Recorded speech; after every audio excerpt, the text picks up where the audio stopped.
man, God always have a purpose for things, man. I just always feel like, sometimes I used to feel like, dang, Lord, why you didn't take me as a kid from cancer? Right. Kept my brother.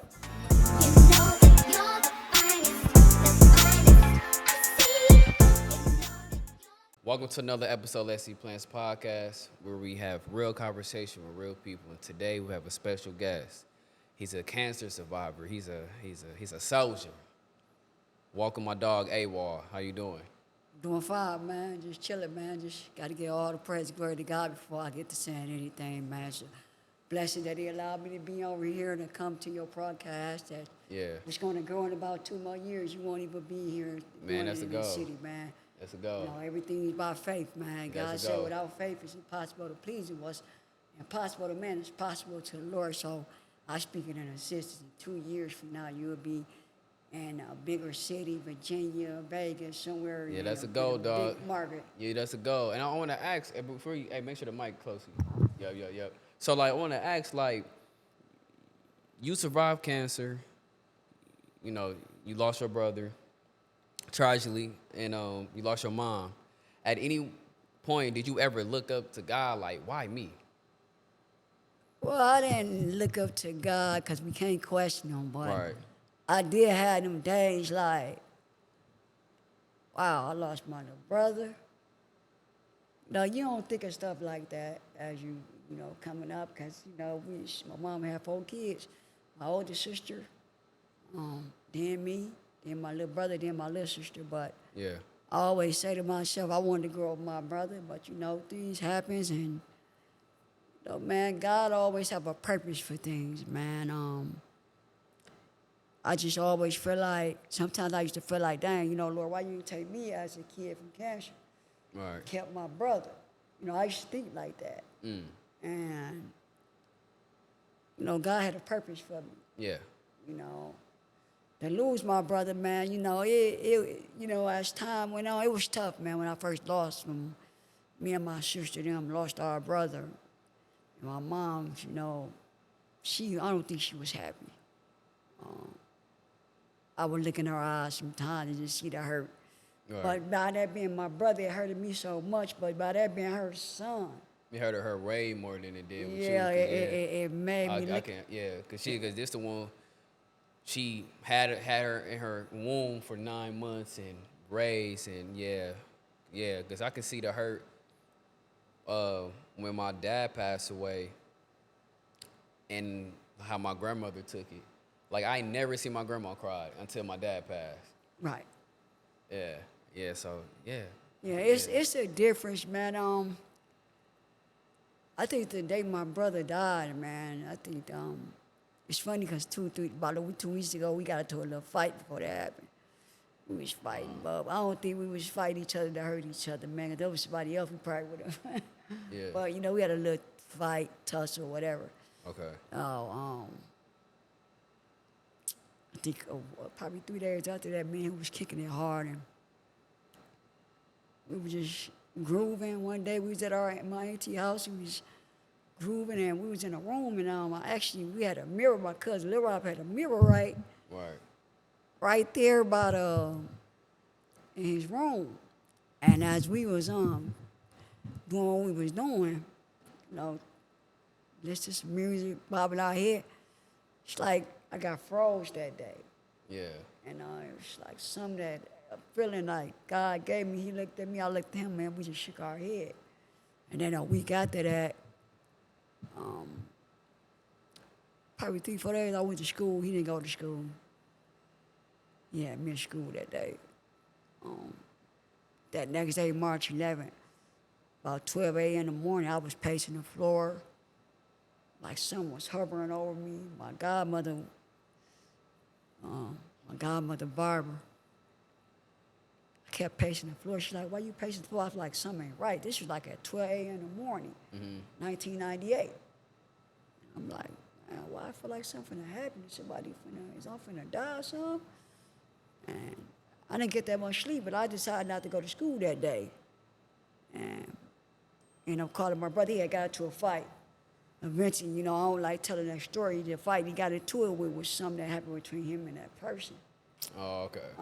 So it was two sides to it, man. And then that, I really don't like talking about it because I wish he wouldn't have got into that. so your brother got to an altercation that led It, him to it get was killed. bigger than an altercation, man. Okay, okay, we leave It it had at something to do with somebody getting that. Okay, I get it. Yeah, we getting leave it at getting that. getting robbed, man. And when I found out the back end of the story, it was like, wow. Like him and my cousin, and that day I went over there, man. They said, yeah, whooped the dude. Though dude was like 27, but still, man, you got a 17. My brother was like 6'3". He had big hands, he could fight. Um, I always say to myself, you know, could it have been handled a different way? Yeah. Okay. But, you know,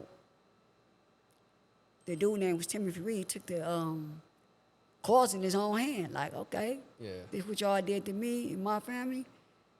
So I'm gonna just go ahead. And the crazy thing, he said, you know, you look at it like, I'm gonna take a cause in my own hands. Instead of you could have probably called the police or talked to his big brother, or his big sister, or talk to the family and see what we could have did. But, you know, you came in front of them, Marvin. It wasn't just my brother, it was some older dudes put him on it. So I want to ask. So when you was going through these things with your brother, because I can relate.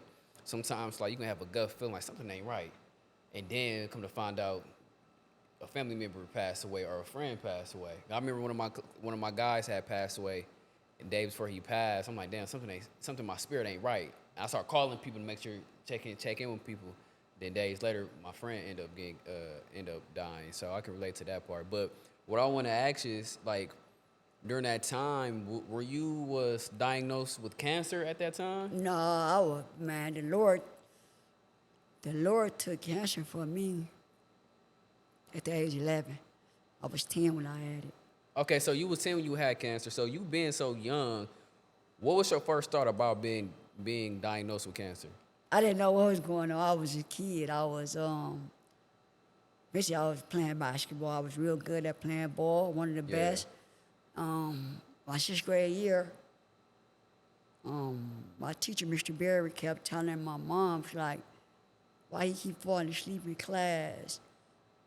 This ain't like him. And I was real good at basketball. So, you know, I'm not knowing what's going on. I'm a kid, man. I don't know.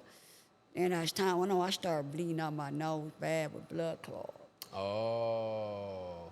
And then, no, like, I'm a shorty. I don't know. I'm just an average kid that's thinking about my dreams, about playing ball and make it to the league or something. You know, my goal was to get my mom and them as a shorty. Like, man, I'm cold at basketball. Yeah. Oh, I'm finna destroy something. You know, I was supposed to be labeled to get 6'3". I was real good, man. And as I said, as time went on, my mom's I ended up going back to Chicago with my grandma. So they was like, you know, take me to the hospital every day, the doctor's appointment. They were like, man, we can't find out what's going on with him. So what happened, one day my mama took me to the downtown health center here in Milwaukee. They did x-rays on me, and they was like, oh, no, he got to get admitted to the hospital ASAP. She was like, why? They was like, he got cancer bad. And my mom was like, what? You know, I saw the look on her face. I'm a kid. I ain't knowing. I'm like, man, what? Well, I got to go to the hospital. Like, but I'm falling asleep, not knowing I'm asleep. So you went to the doctor. So the first doctor you went to, they said they didn't find nothing. Do you think that was like half-assing it? I think they probably was half and then they wasn't doing what they supposed to do in Chicago. You got to think Chicago, we was going to the clinics in the Cook County Hospital, the ratchetest hospital in Chicago, and where the doors tore off at. And Yeah, because I asked, because sometimes, you know, people experience, you know, they being black, they might not get the proper treatment or the proper, I don't know if I'm using the right word, the proper treatment. when they go yeah, to the, well, doctors yeah, and the stuff proper like treatment. that. You saying the right thing. The proper. I think what it was, man. My mom was heavy into church too. She didn't play about Jesus. Yeah. We went to the church on 27th Brown, Pastor Reverend Jolly. And when I got admitted, I fought like a strong, I fought every day. I fought. So what type of cancer you were diagnosed with? They say something was in my sinus close to my brain. Oh. So, once they cover up oxygen can come from your nose and your mouth. So when up here is dangerous. Okay. So I ended up taking chemo. I was getting radiation. Every day I met a lot of people. One that went to school with me, he was right across the hall and died. Oh. One went to school, I didn't even know he was tired. I went over there and met him. Like, he go to school. You know, you're a kid, you don't know what's going on. Met everybody, met a lot of people in church. I mean, a lot of people I met. We was all fighting. I got to meet a lot of peoples, and Yeah. a lot of them died, man. I remember I had one friend, I can't think of his name, but his mom ended up taking him out the hospital to fly him back to Atlanta. Got off the plane. I found out he got off the plane and died. Wow. You know, you can't be up in that kind of air when you taking these, you know, when you fighting. And I think every day I fought, and my mom was like, "You a strong child," and she used to cry every day. And my sister used to come. My little brother, my sister was a baby around that time. My little sister didn't know probably what was going on. She's probably like 12 at the time. No, she was a baby. 94. Yeah, she was a baby. I was in the hospital in 93 and 94. Okay. So, yeah, my little sister was a baby. She didn't know. She didn't know what was going on. Damn. That's crazy. So when you was going through these things, you know, having this cancer, obviously you had to stop playing basketball, right? Yeah, I had to stop everything. I Okay. actually couldn't go to school for a long time. So I want to ask, so how hard was it mentally to watch other people play basketball while you on the sideline? Because I'm pretty sure you got that competitive nature. Well, I ain't get to see no more basketball, really, because I was in the hospital just fighting every day. A lot of my friends, one of them gone right now, his name Roger. They call him Ra. He off for 40-something, Lloyd 46. I used to be with them every day. We played ball, me, him, EB. Me and EB was probably the coldest. He was on the team at that time. A lot of people was in the school came to the hospital crying like, "Man, Aaron, we hope we don't lose you." My principal, teachers, and they crying. I mean, they walking in there just crying, and it's like 40, 50, 60, 100 people just coming. I'm not knowing, "Hey, Aaron, we hope you make it." And Rah, we was like this, man. EB, may Rah rest in peace, man. I miss him a lot, man. He would come to the hospital every day and say, "Aaron, man, I love you, man. I don't want to lose you." Ooh. And, you know, as time going on, Reverend Jolly came and prayed on me. And I thank the Lord for his grace and mercy on my life. He prayed over me, laid his hands on me. Yeah. 2 weeks probably later, you know, my mom said everybody used to be in the hospital with me every day. For sure, day, the Lord didn't allow nobody to be there today. Okay. Tried to get up one day. I think I was. Matter of fact, I don't even think I was. Got up and I couldn't move. I couldn't breathe like that. Yeah. I started trying to press the doctor's button, and God wouldn't let me. He held my body where I couldn't move. Yeah. The Lord is real. I mean, he held me where I was so weak I couldn't move. He gave me the strength just to lay down on my back, lay his face up. And he came to heal me. And he blinded me. It's like he talk about in the New Testament, the Old Testament, when he laid hands on you. See, some people got to see God back then. Yeah. I didn't. The Lord wouldn't allow me to see him. The Lord, you know, when the Father gave Christ the authority over heaven and earth. And when he laid his hands on me, he blinded me. All I could see is his hand. Spirit, like when he say he's spiritual and holy, like he's holy in the spirit. Yeah. When he blind me, I can't see nothing but that. No, there ain't no such thing as ghosts. Ain't no ghosts. It's angels. It's angels, and it's the Lord's hand was so like spiritual. That's all I could see, and he blind me, and his powers felt like I was getting shocked by something. I thought I was dying. Oh, okay. So at that time, I'm like, what's going on? Like, I'm a kid. I don't know. I'm stuck. I'm looking up, and all I see is he blind me. Won't let me see him, but his hand. So like when that happened, when you kind of like finally woke up from that, right? So like, what was the next thing? Like, was you like fully healed? You felt? I didn't know what was going on. I was just a kid. So 3 days later, they came and was like, we're gonna do some more X-ray. And then they did X-ray. They was like, his cancer not there no more. And I was like, my mom was like, what? They was like, it's gone. They was doing radiation on me every day, taking that chemo. I'm fighting. That chemo was hurting me. And that radiation, I couldn't do nothing. I still got me trying to walk, no strength, no nothing. I fought every day. I'm like, man, I'm not. But then instantly when he healed me, no, as time went on, I began to live life. And it's funny because my mother was on her way getting put out of her house. Oh, Because she stopped working. trying to take care of you. And back then it was Make-A-Wish. We had two options. You go to Disney World, you could cheat up a $60, $70 check. And I'm like, my mom was like, well, we about to lose our house. And at that time, when I got healed, you know, they still didn't let me go nowhere probably for like 3 more weeks. And I remember Channel 4 and 6 coming there and talking to me like, oh, Aaron, you got two options you can get. Make-A-Wish, go to Disney World, just receive $70,000. I'm like, I'm thinking about my mama, you know, and Christmas when I found out, you know, I'm like, wait, my mom's about to lose her crib. Right.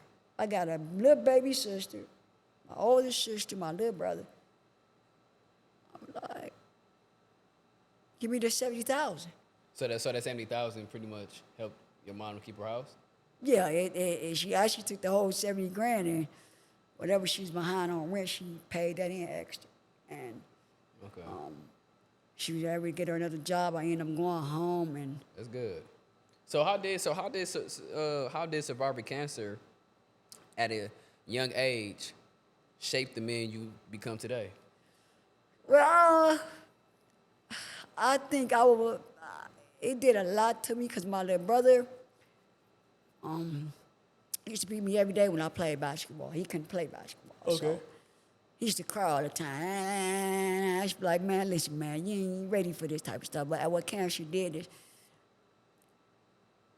I really was still young, so I didn't really know what to do, but still, like, my mom was taking me to my doctor's appointments, taking me to this, I had to go to physical therapy to get my strength back, and as a kid, you know, I'm not knowing, man, I'm getting old, and I'm starting to be rebellious.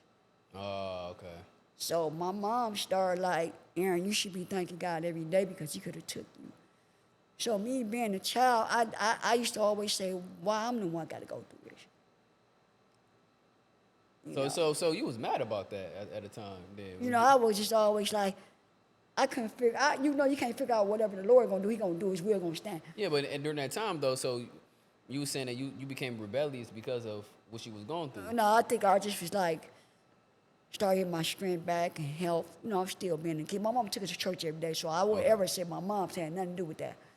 As I got to 13, 14, I started doing things like, what the heck? Like, I started doing this stuff. I felt like I was the outcast of the family.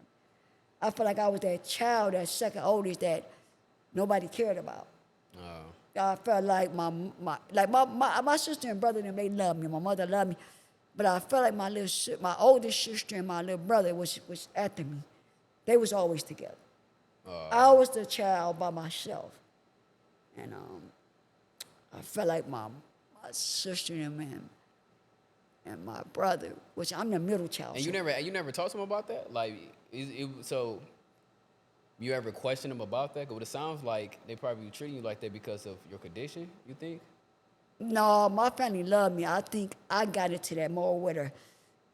I think the devil started putting stuff in my mind as a young age. God don't put that on your mind. Or why you can, you know, as you got up, I'm like, no, I'm going through the most. I couldn't read like that because I'm in school. People used to laugh at me. I couldn't do math. I was going through so much, and I'm like, me? You know, people would laugh at me. I ain't had no hair on my head from the cancer. You know, it takes all your hair. Oh, okay. So what it sounds like at a young age, you being weak at that time, that's when the devil come in and put stuff in your head. I can relate to that, man. That's because like even like when I was going through with my pops, you know, grieving. I was very I consider myself spiritually weak, and I'm still am. I'm not as like I could be more spiritually strong than I am. I admit, but when I was going through when my dad passing away, the devil was putting things in my head. made me feel like my family against me, and it really not. It's just me, just in my own emotions. Yeah. It's more like I felt like he was always, and I thank the Lord for everything now as I'm getting older because He's still working on me. But I used to be like, dang man, I don't kick it with my sister and them. I don't kick it with my brother. Kick it Yeah. by myself all the time. Then I started getting into things that I shouldn't have. Gang, started getting into the vice lord stuff. And I started doing a lot of things. My brother and sister, they was folks. I was started hanging around people that was vice lords. And I know I ain't know my daddy well. Yes, I did. My daddy was one of those really in Chicago. So they were always kind of Milwaukee, and I'd be messing with them. And at first I thought, I used to be like, yeah, on the fire. Like, just, my daddy, like, you don't know nothing about that, boy. And I used, like, steadily started getting into that and being rebellious. And, like, my mom used to be like, boy, you better stop because God spares you. So I'm trying to understand it. So you survived cancer, and when you start getting your strength back and everything else, that's when you start getting yourself in some trouble, correct? Yeah, actually, I started getting myself in trouble. And I think I started getting hurt. My mom started drinking bad. And it started tearing me apart. Like, man, you know, my mom, by her losing a lot of people, her sisters. My little sister daddy, she's finna marry my little sister daddy. He got killed right in front of me. I think that did something to her. And I wasn't at the hospital at the time. I was young, and my mom started losing a lot of family, and she started drinking, and it started hurting me. Like, wait, my mom ain't ever was like that. She was a church-going person. She didn't play, catch the Holy Ghost. My mom didn't play. Yeah. And I never knew, like, it started, like, hurting my mom. I would look at her, she drinking. I was like, wow, my mama's starting to drink. But as I started going on, I'm like, man, I got to get my mom. That started throwing me off, like, nah, man, I can't have my mom.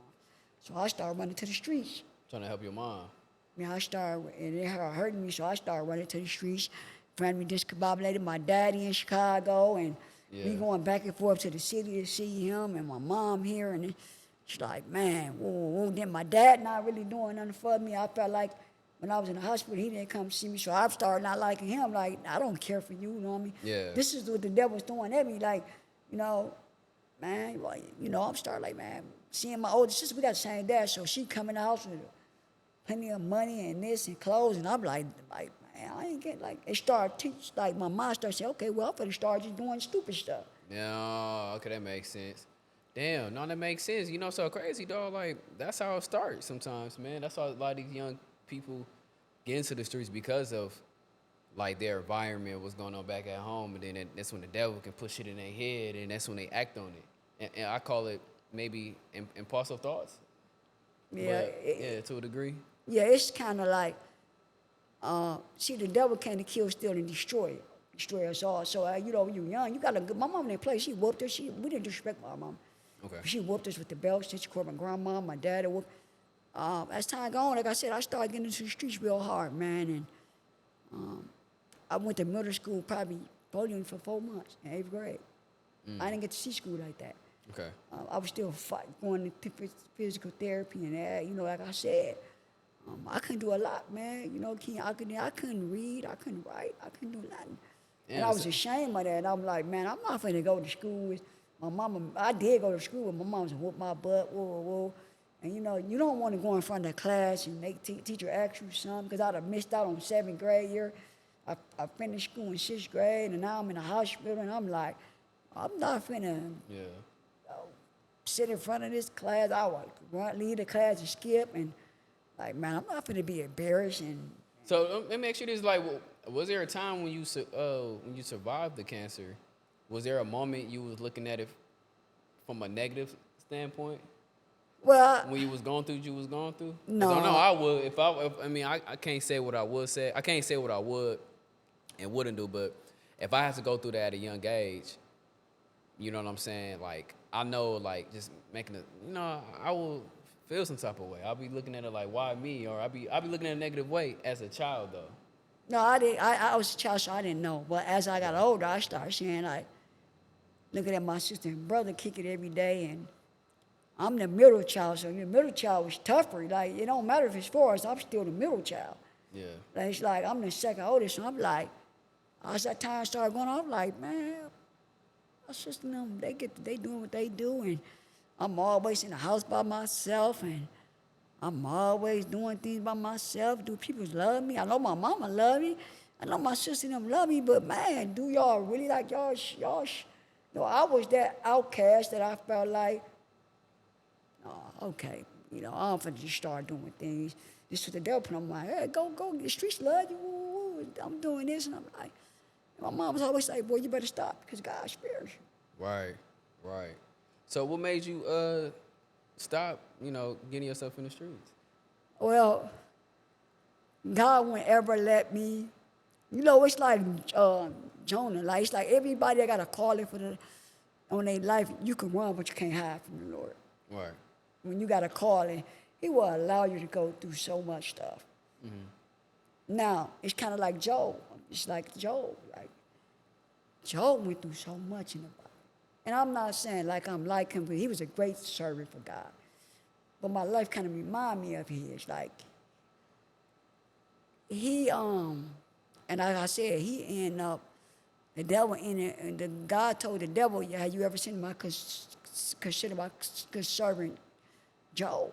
Mm-hmm. And the Lord said, I will let you take everything out of his life, but I won't let you take his life.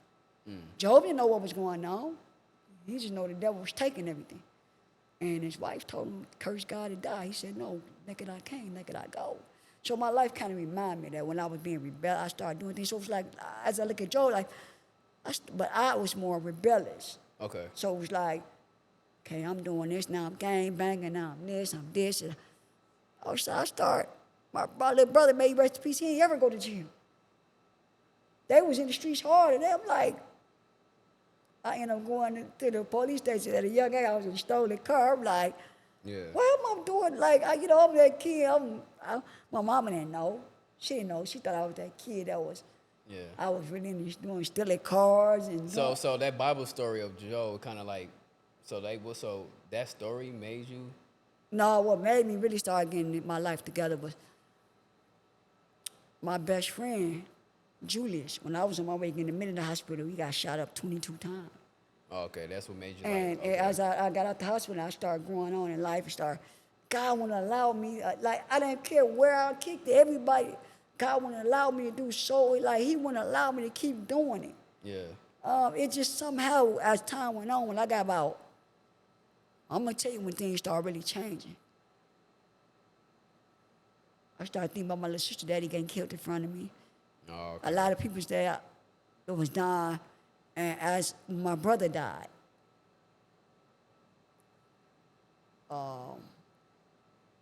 he did something to me. And I'm like, dang, I lost my little brother. Yeah. At the time, I'm hurting. I'm like, I could have died from cancer. My brother got gunned down as a 17-year-old. Start looking at life like, you know what? Maybe I should start killing people too. Y'all want to play fair? Yeah. This is out my mind. This is what the devil was telling me. Like, even the dude, I could have killed dude them. Yeah. This is my mind saying, go in the house, kill everybody. Yeah, I remember we was talking because, you said something about, after losing your brother, you stopped caring. Yeah, I stopped caring. And how long did it took you to find your purpose again, and who helped you to find it? Well, I start looking at my mother like, man, she lost a son. I'm the only boy left. There's two young ladies left she got. I'm the only boy. So it's like, damn, I still had that image like, y'all don't want to fight? I'm just going to go on out and I'm probably going to go to jail for life because if somebody try me right now, I lost my brother, I'm going to kill you, whoever, no kids. This is what my mom was saying. I'm going to kill you. If I get into it with you, I wanted to find out where Dewey family stay at. I wanted to kill them. This is my mind. I wanted to kill them. Like, I'm going to kill you and your family and show you how my mama hurting and now my sister and we hurting. Like, this is my mind. The devil, and, hey, you know what? Let's go. My mind, I'm going to go kill everybody. Yeah. I don't care about nobody right now. Right now, my little brother is in a morgue, right? My mom's just, her eyes, It's done. Stung, hurt. So who helped you to get yourself out of that bad headspace eventually? This is how everything happened. It's funny. Thank you, Lord, for revealing this to me. I was at Bayview. Okay. So as time went on, I went to Bayview my freshman year. And I was still getting in trouble. Yeah. And something happened. My mom's like, I gotta take you out of there. You in there with the land keys, you vice, y'all in there having game fights. And she like, no, I'm finna remove you out of there. And I'm getting a CEO. And, you know, my brother and them used to always mess with me. They always at Vincent. I'm like, man, I'm gonna destroy y'all when we play y'all. I started getting my help back then. I'm like, man, forget Vincent. You know, this is how I'm talking. God forgive my, like, I'm F Vincent. Don't care about no Vincent. I'm gonna destroy y'all. Y'all ain't been through what I've been through. Yeah. I am. You know, my brother at the time, he's into the basketball because he learned from me. He got to be 6'3". He got cold. Yeah. So I had met Jose through my brother. My cousin Rob, I met Jose them through them. And my life, I started meeting other people. God started putting other positive people in my life.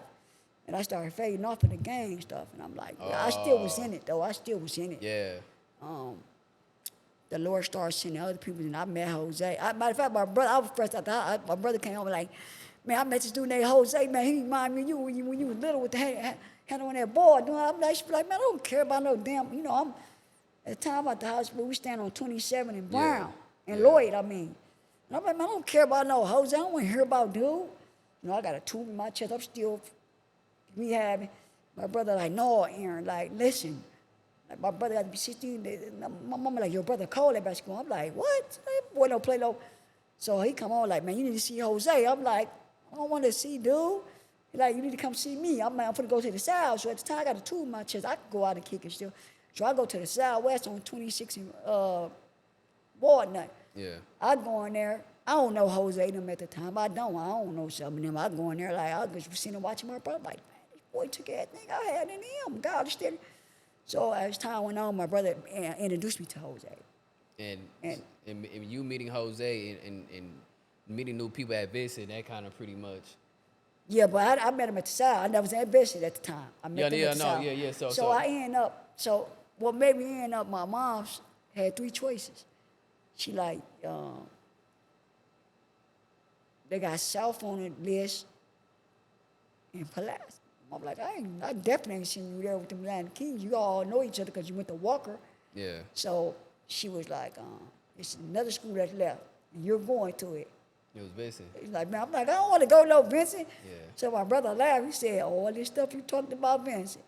So I ended up getting on the Vincent. I had a perm then.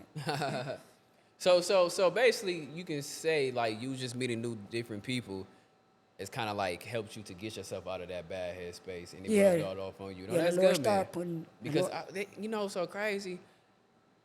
Please, like, correct me. I know they speaks on the Bible that like if your friends got faith, it can rub up on you or something like that. Well, it's like this. God will end up putting people in your life that.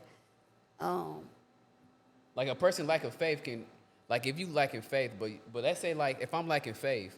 But your faith is strong with God, but me being around you is rubbing off on me. Is there like a scripture for that? Yeah, well, it's like this. Well, God will begin to send you people that's going to pray for you. My faith may be a lot higher than, but that don't mean nothing because you can have faith of a mustard seed. Yeah. And you're good. Because the Lord said without faith it's impossible to please him. So God would start putting people in your life and they would start praying with you and doing things with you. And Okay. He would start sending people that he would use to bring you closer to him. Yeah, You know what okay. I mean? So he gonna get the glory. At the end of the day, like with Jose them, and when I first got on the bus, they started laughing like, oh, look at you at Vincent, you know. And I still was kind of a little wild. I still was a little wild, vice lord. I was still doing things. Yeah.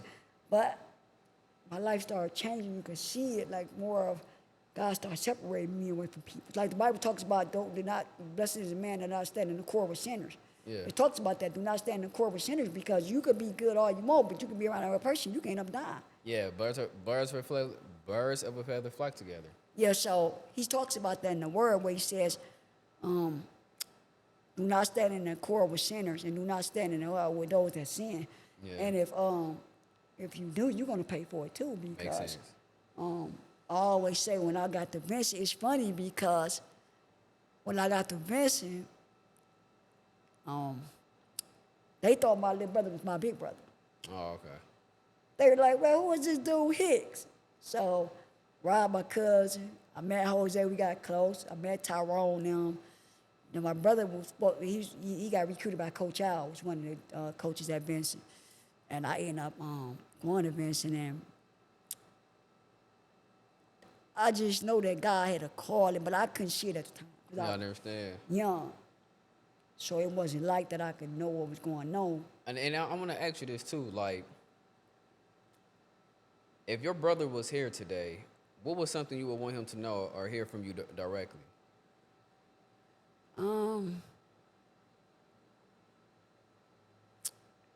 I would want him to hear like it's a better way of life to live. Yeah. If it weren't from the good Lord, you know, your brother wouldn't be here. Just a lot of things that it's more to life living for Jesus than living for the world. This world have nothing to offer you. And as you can see, you know, so many people nowadays are dying. And Yeah. my brother, I wanted to grow up with him because I wanted to see what life would have brought. But eventually it didn't happen like that. I remember my cousin telling me my brother would tell him, I love my big brother. He been through a lot. Yeah. Sometimes we wouldn't see eye to eye, but we was tight. But when I got into that stage, my brother would always say, man, I ain't let you fight nobody. I'm whooping everybody. You was the fighter. You know, Right. coming up, I was that fighter. I always Yeah. take up for my brother. He would, like, my sister wasn't no fighter. I was that middle child. I boxed for anybody. It's crazy how life would change. And, you know, my brother was like, no, you're not finna be fighting. You don't got your weight you used to have. Yeah. My brother stood on business like, no, big bro, I'm here. Right. And they'd be like, man, Jay, I ain't worried about nobody. But I remember one time, you know, somebody wanted to take my shoes, and I stood up on it was like older people, and you know, I'm Yeah. young at the time, 18, my brother. So you know, my brother was coming the street, and he was like, man, why you was talking to him like they were looking? I said, man, he's talking about taking my shoes. He like, no. So him and my cousin went and checked him, and like, I'm like, man, no, my brother wanted to hurt him. I'm like, no. So he told the dude, like, man, man, you touch my big brother, you know, you ain't gonna see daylight. Yeah. And I told the dude, like, man, take my shoes off me and see why. You know, I still had that feistiness in me, like, Yeah. didn't care how little I was. But my brother, like, no. Then my brother ended up whooping one of the dudes, like, Lord, y'all ain't finna do. They was lower than us. Like, Oh, okay. dang. No, that's good. That's good that there's the fact that your brother has your back. You know, you has your brother back. You know what I'm saying? You definitely your brother's keeper.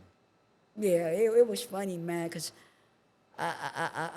you know, every day I wake up, I say, Lord, thank you for the time you gave my brother.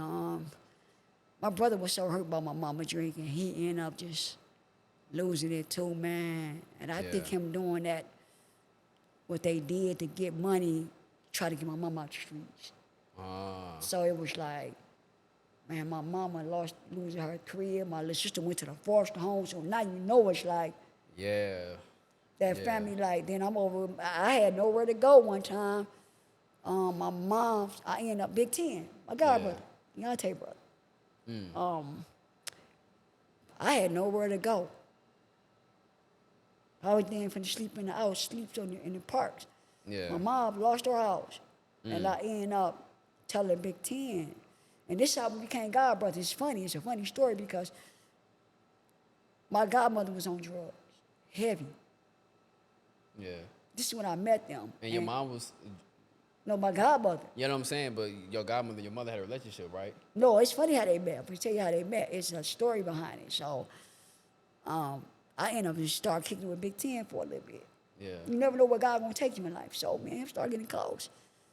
And And but wait, before you even get to that, I do want to ask a question about your mother, right?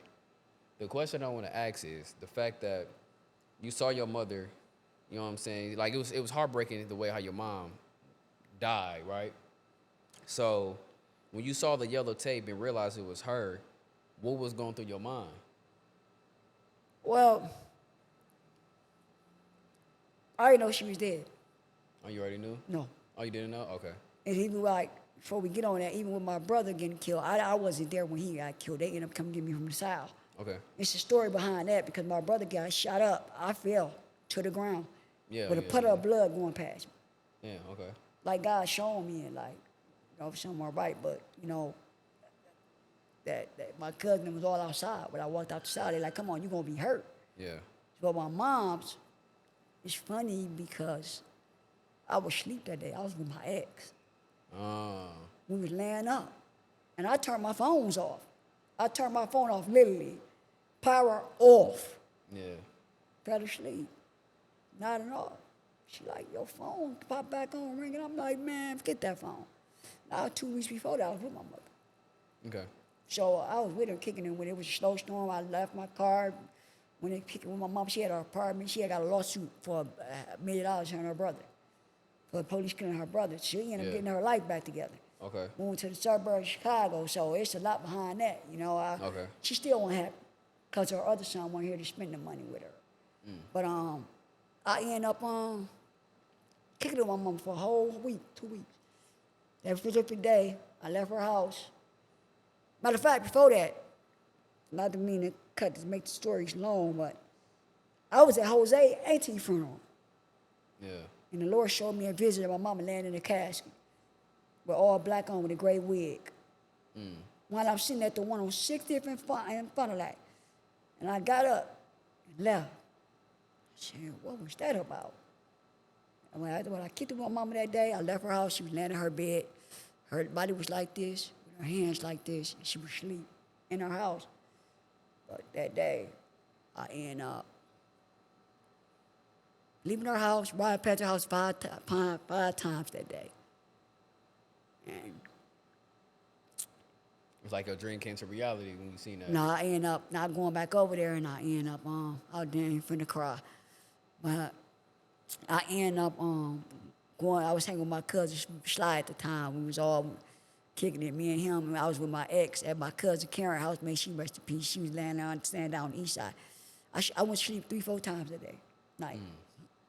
After my phone run that 5th, 6th time, she said I had a missed call, like 20 missed calls from my guy Nate. So I picked the phone up, and Nate was like, "Hey man, AWOL, your mother. I just got a call from your mother, which Nate family, which they like family, they close to us. They end up calling Nate and telling Nate like, hey man, AWOL mama is laying in the streets. And he didn't want to tell me that, so when I called, he's like, man, I heard your mom's got hit. You need to go check on her. I'm like, what? Yeah, by hit, like she got shot or got hit by a car? Car. Okay. So I'm like, what? I called my cousin Sly, come on, man, let's go. I heard mom's got hit. He said he couldn't tell me she was dead. Oh. He didn't know the words to say because I already had lost my brother. I was really still trying to So get grieved over your that brother in then. 98. So like, what year your brother passed away? 98. And your mother passed 99? 07. 07. Oh, so you still grieving your brother though? A little bit. I was still Okay. doing little stuff, and my when I got there was tape everywhere. When I heard them saying, that's her son, that's her son, I saw the yellow, her body was down by the corner. And her shoe was in front of her apartment, been on 17 acres. Damn. So I'm like, saying to myself, no, this ain't happening, man. No, man, this ain't happening. Nah, man, I know Yeah. this ain't real right now. My little cousin started snapping. I'm like, chill out, cuz. They bring me her keys with her name in the book. They were like, we need to identify the tape. Is this your mother? I'm like, what? I'm blanking out. I'm like, nah, what is y'all talking about? They like, we need to tell you if this your mother. Yeah. They pulled the sheet from over. I'm like, Damn. Jesus. But she's smiling. Her body was broke up, but she was smiling. And I'm like, smile. I'm hurt right now, Mom. Why you leaving us? Yeah. Yeah. And I know you had mentioned you was drinking heavily. When she Yeah, I lost started drinking. Really getting it, like, I was, like, this is when I really started saying, toting pistols. I'm like, okay, play with me if you want to. This is what my mind, like, I'm drinking Hennessy, Red Bulls, partying every day. I don't care. I'm like, man, I don't even care no more. going to the cemetery drinking. Like, yeah, What was that spark that made you, change to get yourself out that? Because, grief is really hard. You know what I'm saying? So, like, what was that moment that makes you realize that I gotta get myself out this funk that I'm in? when I started drinking, but I wasn't feeling right, man. I was drinking and I was trying to fight the pain with liquor. And it was like, now you drink that liquor, I'm like, yeah, I ain't feeling the pain at the time. So I'm drinking, I'm partying, I'm 40K like a mug, I'm doing everything. I'm like, man, I'm just finna mess with a female, bang her and do what I do and go drink and party and start having when I ended up starting wanting to go back to church again. Like, no, I can't live this life. But the whole time, like, Lord, I can't live like this. And I still was drinking because I still was hurt. And I'm not knowing, like, this is the devil telling me, like, man, yeah, the liquor gonna take you. I'm smoking some weed here and there. I'm not a weed smoking heavy like that. I'm like, Yeah. no, at that time, like, I really don't care for that. I'm still hustling, selling. I'm still doing this. I'm been hustling. I'm still mentally messed up. I'm like, Yeah. man, trippy day. I felt something go through me. Like God wasn't playing with me like he could have took my life again. But I'm Yeah. still, now after this happened, I started going back and forth to the hospital. And again, I'm like, what's wrong with me? Still being rebellious. Yeah.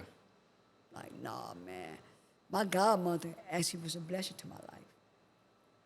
Because I had nowhere to go. My mom lost her crib.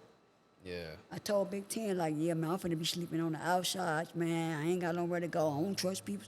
My brother was staying with my cousin, Lil Rob, them. They was good. My sister was in Chicago still. My little sister was in Foster. And I'm like, man, I'm finna sleep on the streets. Told Big Ten, like, yeah, man, I love y'all, man. Me and you got close. Said his mama told him one day, no, go get him. That's love. She said, go get him and bring him to me.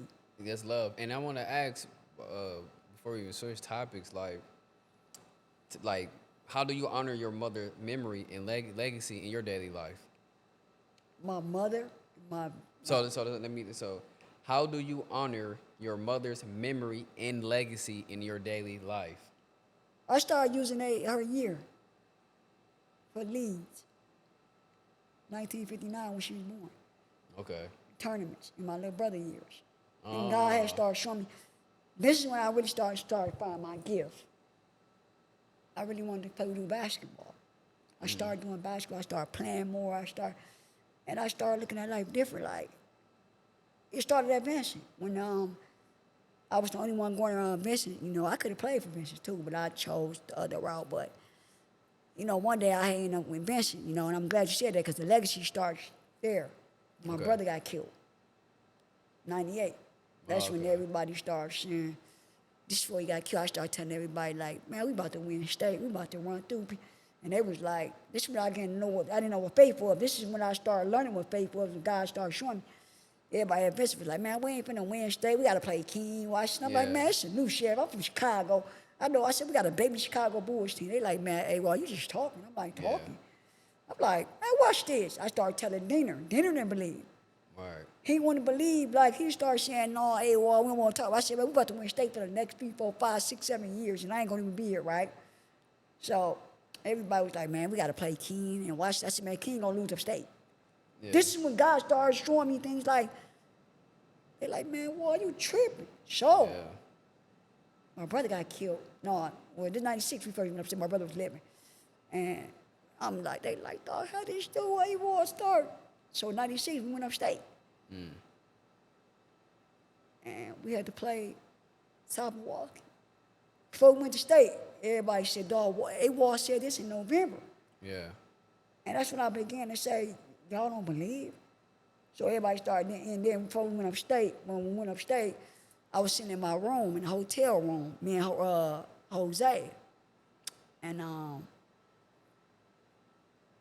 he was like, man, you talked about this way before it happened. Yeah. So basically that moment, it was like you using, so your brother death They definitely come to 98. 96, we went upstate the first year. Okay. 96, we was upstate. Everybody was. So I'm saying like I'm saying your mom legacy. Like how you live? It starts off advancing with my brother Oh, okay. first. So, as time went on, we went state. Everybody was talking about, whoa. Yeah. 97, 98 it started. Okay. My brother got killed. We was in playoff for advancing. And Dina was like, if y'all gonna play for somebody's brother, give us your all. Yeah. And the referees ticked us off. We put the names on a tag. And they said, y'all can't wear that. That's when history started. And legacy started. And they wrote on their shoes. And that year, I didn't go upstate because his funeral. Well, I went upstate the day before we was going to play. I wasn't even go to my brother's funeral. It took for Delaney to say, well, you got to go. I said, I'm not going to see my brother, no casket. Yeah. So that's when it started, 98, the legacy started. And but for that, I lost a cousin in 94. No one cut you off. And then, we got killed at young age. He was a 4-point student. But it started in 98 when we went upstate, and I started crying. And I don't know if God sent the angel or something, Yeah. but that year, we was playing militant. We only up about 1. No, we know it's tie game. Yeah. And I don't know if it was God showing us something, but I remember Jose making a pass to Terry. No, Rob or somebody making a pass to Terry, and the ball almost went out of bounds. He said it, threw it to Rob, and threw it to Marshall. Yeah. And it got real bright in there. I said, what's that, the Lord? Marshall hit the game winner, put us up. And I cried after that. We went to the locker room, and Marshall said, we're going to go let you down. And that's when history legacy started. And as it went on, I started doing a lot of basketball. 99, I started looking at stuff different, and whoa, ma. And then after before my mama got killed, like I said, my mom's ended up losing her house and everything. She was staying on 47 in Lloyd, lost her house. So that's when things started getting a little better. Okay. And then after that, when my mom got killed, and as time went on, I cried out to God and said, I don't want to live like this. I said, Lord, I need to change. I was drinking bad. I started losing blood from the rectum. They thought I had colon cancer. Drinking so much, and they said, you don't quit, you're going to end up dead. And I started crying out to God even when I started drinking. And the clubs, I was like, Lord, I can't live like this. I wanted a way out. And I'm like, Lord, I was always the life of the party. Being friends to the world is an enemy to God. Look it up in the Bible. I was friends, everybody knew me. Like, that's AWOL, AWOL. So I'm taking the fame. God not letting me. I started going to jail more. My mom died in 07, 06. My mom was telling me I was locked up. She's like, don't call me. I told you about that. Yeah. So when she ended up dying, I went to jail one more time, 09. I couldn't call her. But I always call on God. But I always be in the bridge. I'm like, why I run to God when I go to jail? But later she started to and I wanted a way to use that as, I said, Lord, I just want to use my own brand. Yeah. So that's when Legacy started in 2009. Legacy started in 98. But when my mom died, everything just started. God started just taking he took the littlest person and told me to watch out. I'm going to make you the littlest person to play ball ever. Yeah. At the way the height I am now. For everybody to see that he took the littlest person that's suffered from cancer, lost a brother, lost a mama, lost a lot of family members, and he's been getting it took me. I will never forget that day. We was playing at 24th Burdock. This is when God really started showing me things, actually showing me. I remember I was crying in Reckley. They said, why you crying over Wreck? I said, y'all don't know my history. I was really that cold.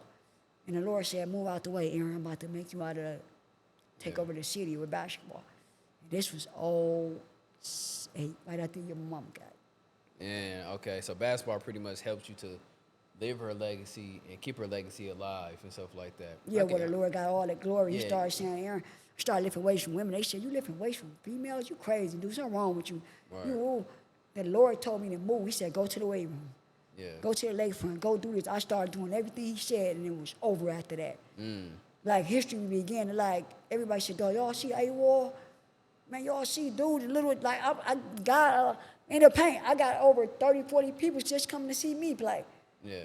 I'm like, what? They like, we can't even see AWOL. I'm like, what? Yeah. And I said, wow, the Lord could take the littlest person, but he can do what he wants because he stands on the throne. Yeah. You know, through his son, Jesus, he gave Jesus authority over heaven and earth, so I knew it was the Lord. But I still was a little bit, you know, but the Lord would start showing me things like, cause then it was like, Yeah, I people would believe make it. fun of me. He said, they won't make fun of you a day in their life again. I'm going to allow you to take over everything. No, I believe it, man. From my own testimony, I can believe it. And what I want to ask you, this is my couple last questions. What is something about grief you didn't understand until you experienced it personally? You said, what did I what? I said, what is something about grief you didn't understand until you experienced it personally? The hurt part, the grieving and the hurt part, where you're not in their shoes and you telling them it's going to be all right. Yeah, I agree. I can relate And to I that. said, when I first experienced it with my brother, I'm like, nah, I don't think I ever get over this. Then with my mom's, Yeah. it's worse, and I'm like, nah. And I had to see her like that. But then I started really, when I gave it to the Lord, that's when everything played out right. I can relate to that, man. When I gave it to him, when I really lived and gave it to him, I started going to the cemetery. I stopped going for a long time. I wasn't feeling no hurt. Yeah, I can relate Then to I that. started going up there putting flowers on there without no liquor. Yeah. Where a couple Mother Days I didn't go. Wasn't even hurt. Because the Lord started saying everybody not there, they meant nothing but bones. Yeah. And then I started looking at life different, like, Lord, you take this pain. That's why he said, take my yoke for it's easy, my burden is light. Yeah. And when I started believing that and giving it to him, like, I would have a day sometimes I cry, I miss him. But it won't be how when it first. Yeah, I felt that. Because, like, when my dad passed away, man, like, the first day, like, I say just waking up. I never forget that day, like, when he died. I couldn't figure out why I couldn't figure out why I was feeling how I was feeling. And I realized, like, okay, I'm heartbroken. And I remember that day I woke out of my sleep, ate some grapes, and I just broke down crying. Then I'm going to sleep. I'm playing R. Kelly, I Wish, and you know, just tears coming down my eyes. You know what I'm saying? And it was just like, I didn't understand how that pain, man, it's just like, yeah, that pain hit different. Because I see my dad body too. You know what I'm Right. saying? So, like, seeing that body was kind of bothering me too. You know what I'm saying? So, yeah, man, no, I can, yeah, bro. I can, yeah. That part, yeah. But the part, I got a cousin named LaShonda. She a living prophet. She said God showed her a vision that he allowed me to go through everything to pull people out of the grave. And I can tell you this right now. Sometimes I be wanting to cry because so many people are dying and don't know the Lord, man, and it hurts because it's like the last couple of days and weeks I've been like, Lord, I just want to live and preach the gospel to everyone. Minister Aaron. And I'm talking to a sister because I'm going to be Minister Aaron soon. Yeah. So I kept saying, Lord, I just want to live and do right by you. So the Lord had showed my cousin that I had that building. Yeah. He showed, because he would show you things. He showed everybody his prophecy and what they was, and they had to go Yeah. prophesy. So he showed I was in the building, minister of the kids, you know what I mean? Which is right now, the Lord's going to use me to pull people out of the grave and because a lot of people can't take the hurt. A lot of people just can't. taking it now. I'm over like a lot of things, but I go to funeral. I hurt when I see it that day. Like I gotta go to my boy T, like my brother that I just be sure I've been posting his picture Yeah. on Facebook. We was like this. But one thing I could tell everybody is when you get to know the Lord and you start trusting and believing in him, he make everything better. I agree 100%. I agree 100% with that, man. Because, you know, when my dad had passed, you know, shit, man, it was really fucked up for me, dog. You know what I'm saying? Just dealing with family drama on top of that. You know what I'm saying? And like, I allow my car to get real messed up because I'm grieving and I'm dealing with bitterness, because you know this better than I do. What? When you dealing with a family death, sometimes it be family drama on top of that. So it's just like I'm dealing with that. But I had to really lean on God. The book of Proverbs helped me to cope with my emotions, with my anger. Because now I'm saying I'm not finna say I don't got anger issues, but I wear my heart on my sleeve and I can be very emotional. And sometimes me being overly emotional, it'll lead me to do things like self-destruct myself or be violent. You know what I'm saying? And God helped me to, stay afloat of the drama that I was dealing with my family. Well, God talks about the heart. The heart is deceitful. Yeah. But one thing you gotta keep doing, Kadeem, and it ain't, and God says, enduring. The person that endured to life, and when you're gone, when you can endure through everything, you have to go see the Lord. That's a blessing. He said, count it all pure joy when you can face trials and tribulations. Because think what Jesus did. He took the most pain for us. Right. We ain't experienced what he experienced. Yeah.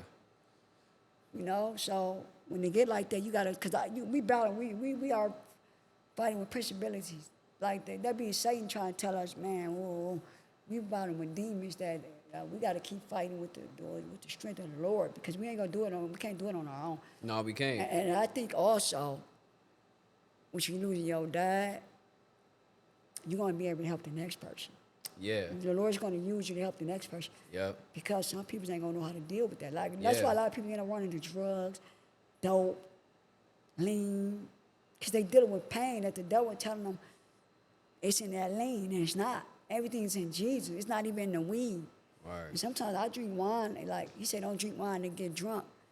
I drunk wine, and I'm admit to it, I drank wine like last week, and I was kind of tipsy. I'm like, I said, no, Lord, I can't be both back to that. But, next time I'm going to drink wine, it's going to be for my wedding.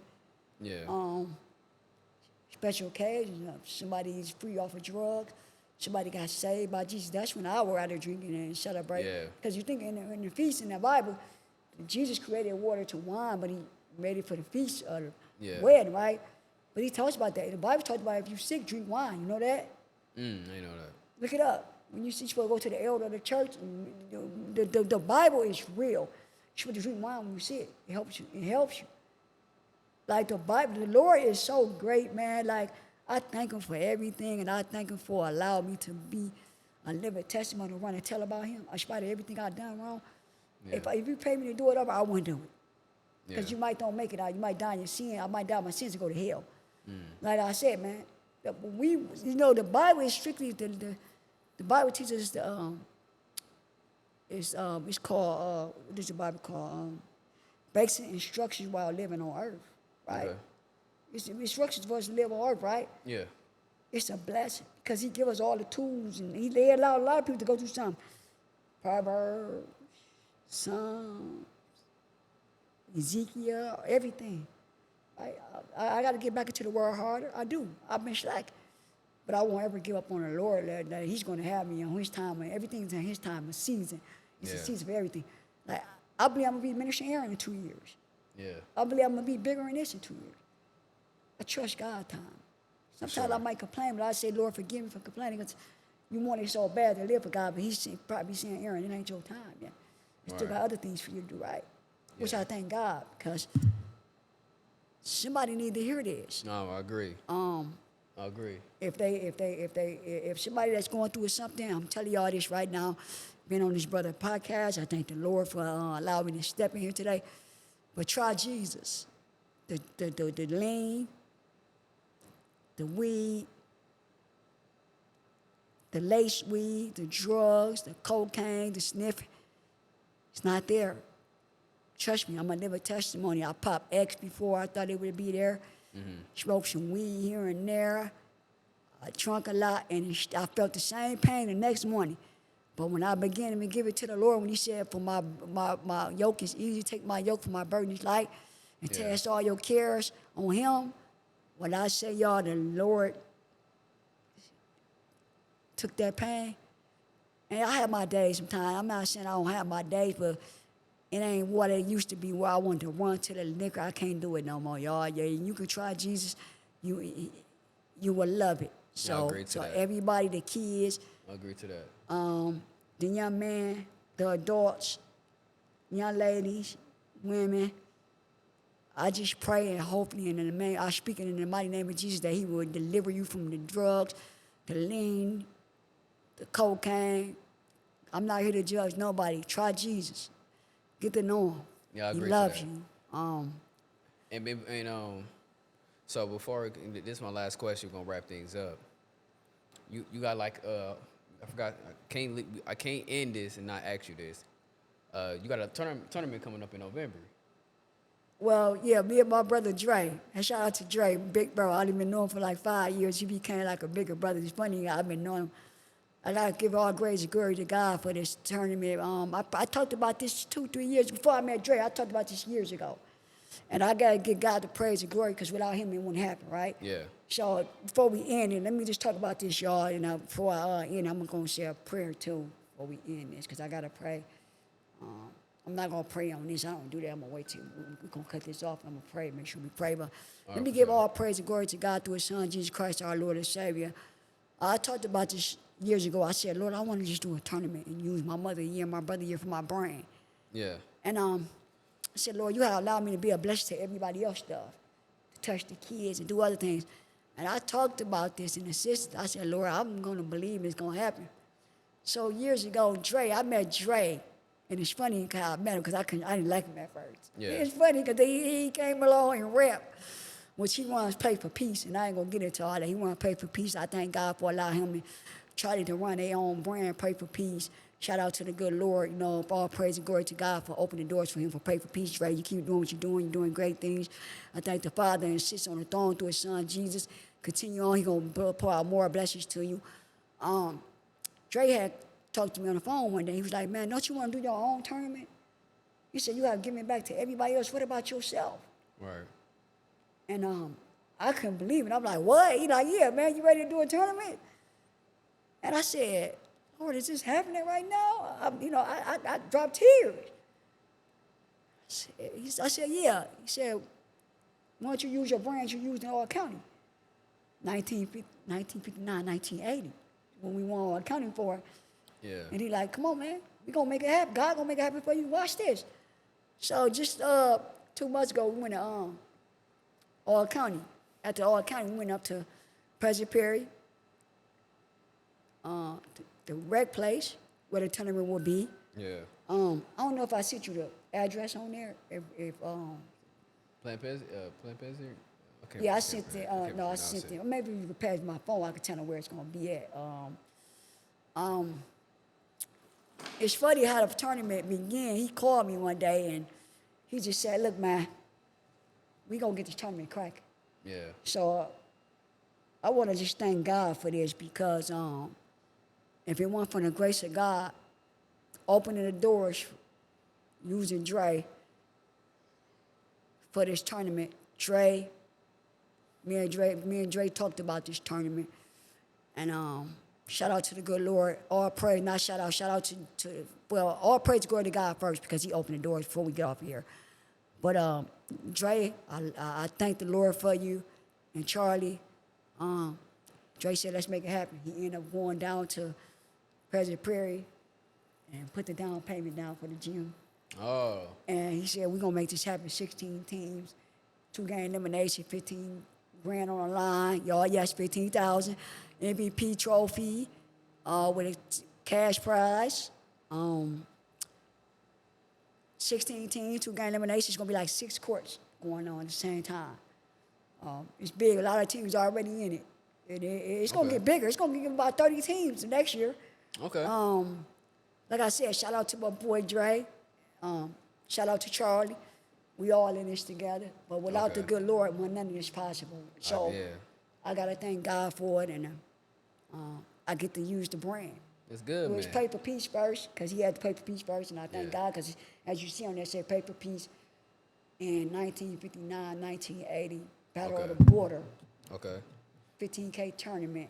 Okay. So y'all listen, man. Y'all better come on, man. There's only a few spots left. Y'all better bring it. Y'all better bring it. Come on. I don't know who's gonna win it. Is it gonna be Milwaukee? Is it gonna be the hometown Chicago, Madison, Texas, Missouri, You know, AWOL, look, man, hey, y'all, hey, I don't know who gonna win it. It's gonna be number love in there. And I want everybody to understand without the good Lord, this couldn't happen. Right. Shout out to my boy Kadeem for bringing me on, man. For sure. Y'all, hey, show some support to this brother. Continue to pray for him. Pray for him and his, you know, that God will continue to bless him. And I tell y'all right now, y'all won't see that brother here in 2 years. I speaking in assistance. I believe in what the Lord can do. He's gonna be with a bigger market. He's gonna be somewhere big. Y'all gonna have to travel. Y'all gonna have to pay the man. Oh, yeah, It ain't gonna be no free stuff no more. Now he'd allow people's on here. And I gotta thank God for him allowing me because Yeah. when I get to where I want to get, I'm gonna sponsor him some money Oh, yeah, for to sure. help get his stuff going even bigger. Oh, yeah, for But sure. shout out to everybody that been on this podcast. Yeah, shout out to them. Shout out to my two sisters that's on my mother's side. Yeah. Shout out to my uncle that's still left out of my mama siblings. May the Lord continue to bless you with more life, Uncle Teddy, my uncle Cortez, and my auntie Annette. On my dad's side, may the Lord continue to bless you all with more life. And I pray that the Lord bless you all and that He will keep you out of trouble. And listen, y'all, go get the Lord and get saved, man. I want to be real with y'all. He says, repent for the kingdom of heaven is at hand. You don't want to die your sins, man. It's not worth it. You're so important. Definitely. No, I yeah. love you all. Shout out to all the kids in Milwaukee that's playing AAU, the hometown Chicago, all over the other 52 states. May the Lord show y'all the way in life because it's not about basketball, man. It's about y'all life, y'all soul, and getting to know Jesus. That's it. That's all I can really give y'all because all you need is Jesus. All that other stuff is irrelevant. Definitely, man. I appreciate you coming on, dog. You know what I mean? Whatever I can do to help you, and whatever I can do to promote your leagues, whatever, man. Please let me know, dog. So I appreciate you for coming. Yeah, it's bro. Dre, man. I can't leave. God started all this with Dre, so I'm gonna put it in Dre. Like me and Drake is co-owners, and me, him, and Dre is over a lot of stuff. God made. I don't mind. The Bible tells you, teachers that put others before yourself, and I put everybody before me. Yeah. And I thank the Lord, but I put the Lord over everybody because nobody comes before Him. But it's all. I gotta get a shout out to Dre, to the good Lord first. I get all praise and glory to God, then Dre, and me and Dre and Charlie. So that's you really, man. I would like to give it to him and shout out to. I just want to give some shout out to my Vincent brothers before I get off here. Some of the ones that won state, some of the coldest brothers to play basketball at the V. I want to give a shout out to Jose, Marshall Williams, my cousin Rob, may he rest in peace, Tyrone, Ron James, Shad Washington, Craig, Anthony, Marvin, Jeremy. It's a whole bunch of them in that group that helped me with the state and won. Let me get a shout out to the younger brothers that's under me, Q-Mike Grill, Deontay Tatum, Greg Brown, man, one of the coldest ever to touch the ball. Okay. Greg Brown, man, that destroyed everybody. Okay. Boo Wade, that was one of the top players. Who else? Gabe Green, George High Shore, one of the best point guards there that played there. Ricky Davis, one of the best. I used to call him Baby Penny. Yeah. So stick with the ball. Javon Campbell, my cousin Sly that played at Vinci, Little Billy Mims. Quentin Barfield, my cousin Willathon, Marcus Landry, Carl Landry, that made it to the league, DG, Ray Perrine. Man, I'm gonna give a shout out to Roddy Brooke, who started it all and went to the league. Everybody that went to Vinci, man, shout out to the V House. There's no other house like the V. I know y'all mad at us because we been kicking y'all butt for so long. And it ain't our fault, man. And shout out to all the young brothers I got to coach at Vinci and then Kenosha, St. John's. His name DeAndre John, one of the best players to come out of there. I want to give a shout out to Tim Connie that played a big part. Okay. Never judged me when I went to jail. I'm not racist. You know, people like, man, white people, not every white person ain't bad. He came and picked me up, matter of fact, when I was on my way out of jail. Shout out to Tim Connolly, man. I love you. Thank you for everything. Your wife. It's a lot of people played a big part of my life, and I thank God for using them people to help change me.